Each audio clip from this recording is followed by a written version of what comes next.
Let me start with a fun historical riddle. After World War II, war criminals in one Axis country spent decades hiding under fake names, fleeing across borders, and getting hunted down by survivors who absolutely did not move on. In the other Axis country, some became politicians, some became cabinet ministers, and a few were, no joke, enshrined. Same war, same defeat, very different after party. So how did that happen? And more importantly, how does that feel if you were on the receiving end of history? Let's start in Germany. After the war, being a Nazi war criminal was not a retirement plan. It was a lifelong anxiety disorder. The Nuremberg trials did something radical. They created names, crimes, records, and then, here's the key. It didn't stop. Former Nazis fled to Argentina, Brazil, the Middle East. And guess what? They were not left alone to heal. They were tracked, exposed, captured, dragged into court decades later. Some were imprisoned. Some died in hiding. Some lived their entire lives waiting for a knock on the door at 3 a.m. Which is exactly the point. Germany made guilt permanent. Not emotional, not selective, institutional. And Europe basically said, if you forget, don't worry. We remember for you. Now let's go to Japan. Japan also lost the war. Japan also committed atrocities, mass killings, forced labor, sexual slavery, human experimentation. But the reckoning? Shorter, narrower, much quieter. The emperor stayed. Trials were limited. Many perpetrators were never charged. Some were released early. Others quietly reintegrated. Why? Cold War math. The United States looked at Asia and said, we need Japan stable, anti-communist, on our side. Justice became negotiable. And here's where things get uncomfortable.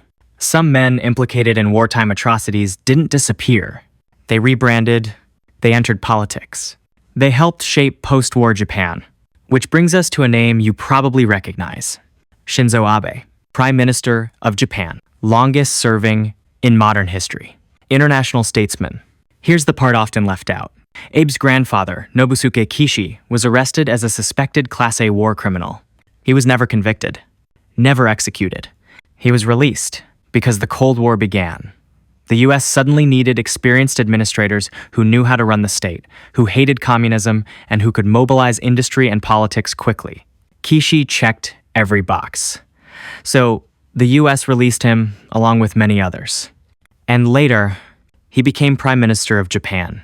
Then, 46 years later, his grandson became Prime Minister too. So imagine you're Chinese, or Korean, or Southeast Asian.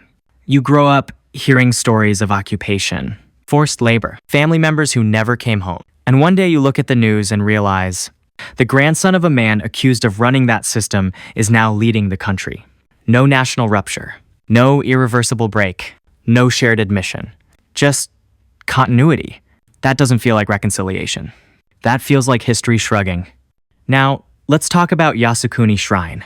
This is where Japan memorializes its war dead, which sounds normal, until you learn it includes convicted Class A war criminals, enshrined, honored, alongside ordinary soldiers. And when Japanese leaders visit the shrine, at home, it's framed as tradition, respect, cultural ritual. But across Asia, it lands like this. You didn't just forget what you did. You honored the people who did it. Imagine if Germany built a shrine honoring Nazi leadership and chancellors kept visiting it. Europe wouldn't call that complex. Europe would call that a crisis. Here's the emotional gap Western audiences often miss. In Germany, war criminals became symbols of shame.